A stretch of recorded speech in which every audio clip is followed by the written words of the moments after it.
আসসালামু আলাইকুম, শুভ সন্ধ্যা। সবাই কেমন আছেন? আশা করি আল্লাহর রহমতে ভালো আছেন। আমিও ভালো আছি। তো আজকে আমি আরেকটি নতুন রেসিপি নিয়ে হাজির হলাম। আজকে আমার রেসিপিটির নাম হচ্ছে চিকেন হালিম। তো দেখতে পাচ্তেছেন একটি ডেকচিতে আমি তেল দিয়ে দিলাম।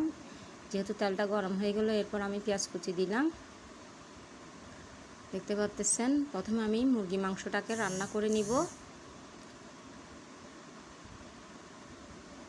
এরপর টমেটো কুচি দিলাম।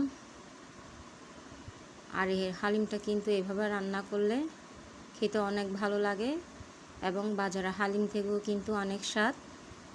তো দেখতে পাচ্তেছেন স্বাদ মতো লবণ দিয়ে দিলাম। বিশ্বাস হচ্ছে না তো? অবশ্যই একবার হলো তৈরি করে দেখবেন যে আমি বলেছি বাজার থেকেও স্বাদ আসলে কথাটা সত্যি কি না। তো দেখতে পাচ্তেছেন আমি এখানে 1 টেবিল চামচ আদা রসুন বাটা দিলাম। কষানোর জন্য পানি দিচ্ছি।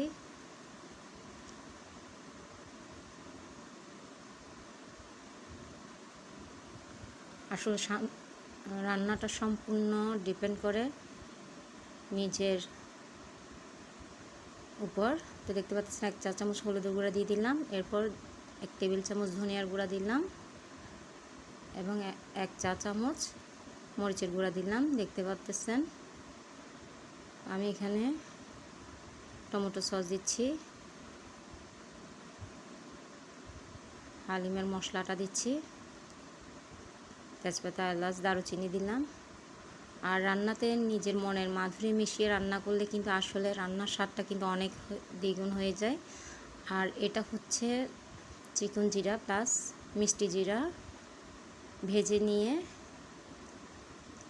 পাউডার তৈরি করে নিলাম, এগুলো দিলাম। এরপর দেখতে পাচ্ছেন আমি মুরগি মাংসগুলো দিয়ে দিলাম।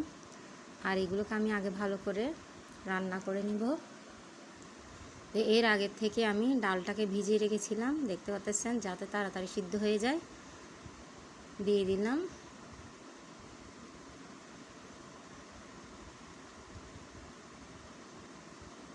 খুবই মজার, আপনারা অবশ্যই এইভাবে একবার হলো তৈরি করে দেখবেন। তো দেখতে পাচ্ছেন কাঁচামরিচটা দিয়ে দিলাম। খুবই অসাধারণ এবং লোভনীয় খাবার। তো দেখতে পাচ্ছেন আমি একটি প্যানে তেল দিয়ে দিচ্ছি বেরেস্তা করার জন্য।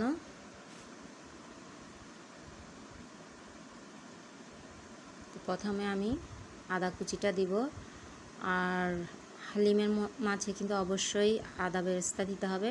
তো এখানে বেরেস্তা আমি একসাথেই করে ফেলবো। দেখতে পাচ্ছেন আমি রসুন কুচিটাও দিয়ে দিলাম, এরপর পেঁয়াজ কুচিটাও দিয়ে দিব, একসাথেই বেরেস্তা করে দিব আমি। দেখতে পাচ্ছেন। আর হালিমের মধ্যে কিন্তু আদা বেরেস্তা না দিলে হালিম খেতে ভালো লাগে না। যেহেতু বেরেস্তা হয়ে গেল, তাই আমি হালিমের উপর দিয়ে দিব। দেখতে পাচ্ছেন।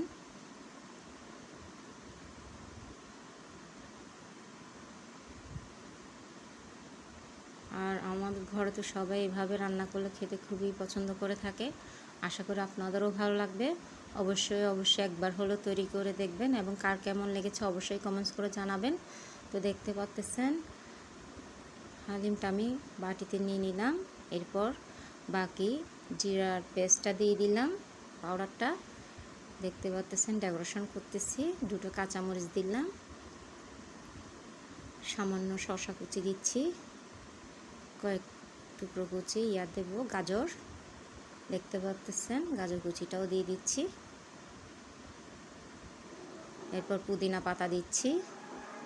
আর হালিমের মাঝে পুদিনা পাতা দিলে তো কথাই নাই, এবং পুদিনা পাতা ছাড়া হালিম খেতেও ভালো লাগে না। তারপর দিলাম লেবু, এবং লেবু ছাড়া কিন্তু আসলে হালিম খেতে ভালো লাগে না। তো দেখতে পাচ্ছেন মাশাআল্লাহ তৈরি হয়ে গেল আমার চিকেন হালিম। আশা করি আপনাদেরও ভালো লাগবে। খুবই মজাদার। তো দেখার জন্য সবাইকে ধন্যবাদ।